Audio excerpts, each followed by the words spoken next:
Well, I think that, it's so similar to what's going on in the mainland, and it's just not, you haven't had as big of a hit. However, your whole industry here is tourism, and so when people on the mainland, in Japan, and in Australia, if they're hurting, if they're losing jobs, if they're not spending money as much, then of course that's going to have a big impact on Honolulu and Hawaii and all the islands.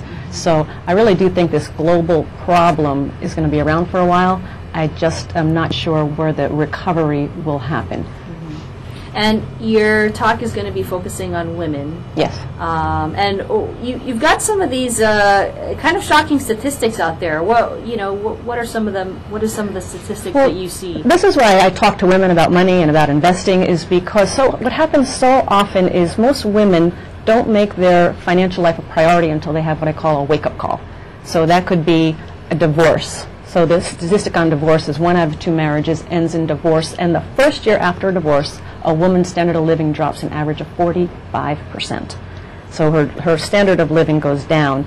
A wake-up call could be a death of a spouse. Husband passes away, she's not sure how to handle the money, and of that statistic, 3 out of the elderly living in poverty, 3 out of 4 are women, but 80% of them were not poor when their husbands were alive.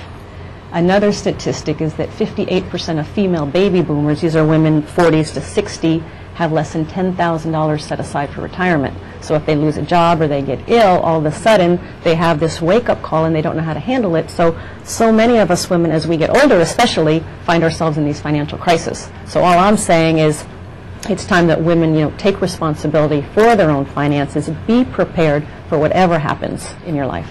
Okay, and what are some of those tips for financial independence in this? I mean, it's hard to be independent right now. Yeah, financial security is very good. The key to the whole thing is financial education.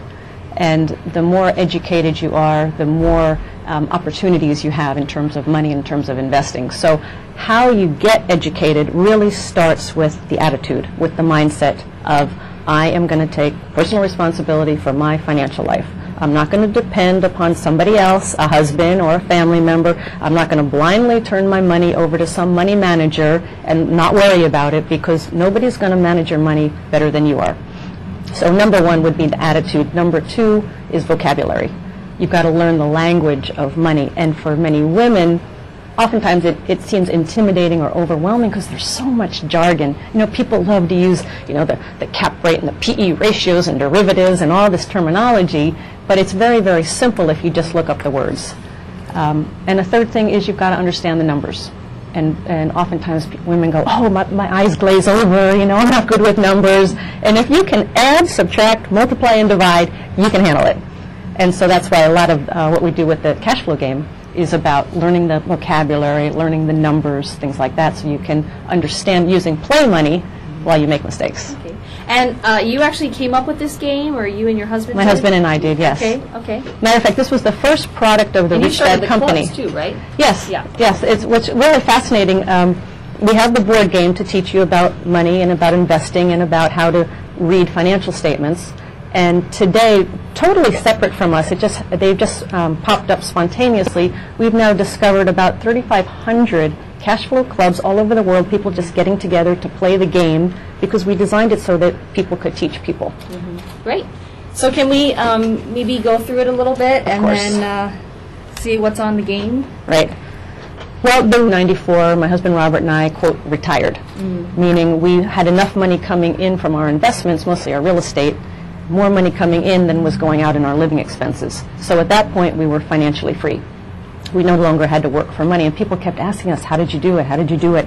And so instead of us traveling all over the world, we said, let's put it into a game, let's make it fun, and let's teach people what we did.